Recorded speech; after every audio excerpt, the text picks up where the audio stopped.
আসসালামু আলাইকুম দর্শক, আপনারা সবাই ভালো আছেন? আল্লাহর রহমতে আমিও ভালো আছি। সোনামনা কিচেন থেকে সবাইকে স্বাগত।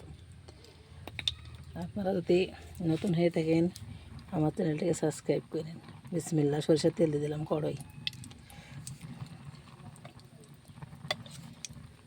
আর ফেসবুকে পেজগুলো আছে, ফলো করেন। বন্ধু, আপনাদের সহযোগিতায় আমি এগিয়ে যাব।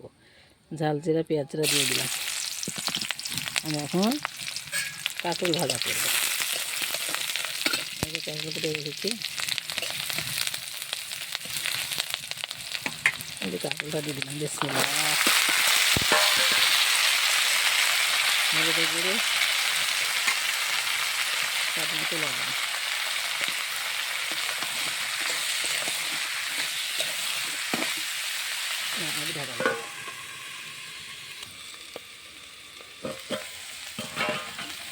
সুন্দরভাবে সিদ্ধ হয়ে এসছে।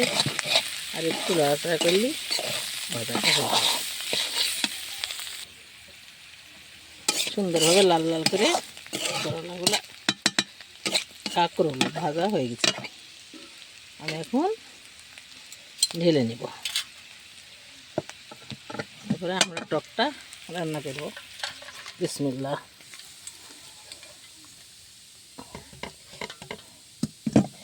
এই দেখেন, সুন্দরভাবে বাটিতে ঢেলে নিলাম। আমরা টক রান্না করার জন্য সরষের তেল দিলাম। বিসমিল্লাহ।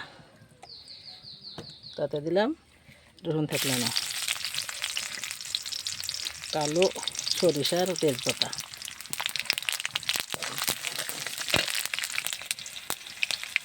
দুটো গোটা জিরে,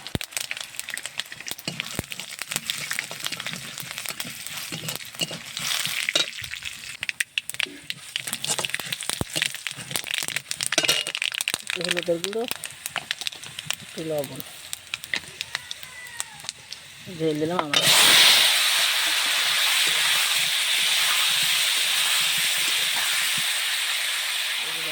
কিনে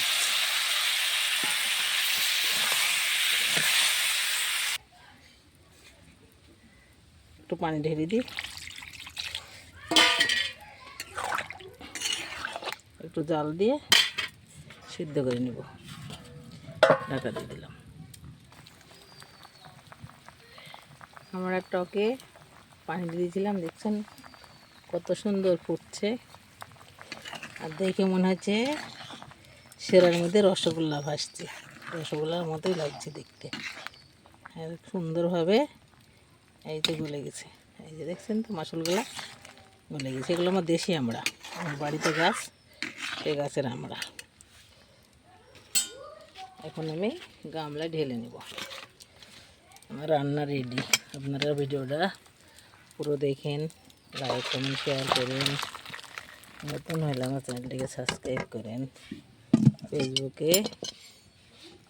ফেসবুকে পেজগুলো আছে, ফলো করেন। ভালো থাকেন, সুস্থ থাকেন, সুন্দর থাকেন। আবার দেখা হবে পরের ভিডিওতে। আল্লাহ হাফেজ।